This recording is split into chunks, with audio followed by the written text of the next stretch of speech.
Hello there everyone, welcome back to our channel again. In today's quick video, you are going to see how to fix built-up device not working on Windows 10 or 11.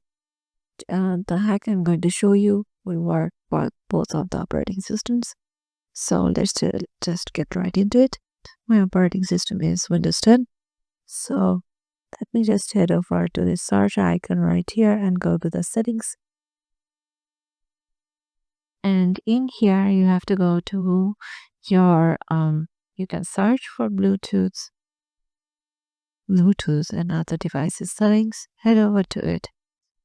And in here, if your Bluetooth device doesn't work, like you can just add a Bluetooth device from here by tapping on Bluetooth.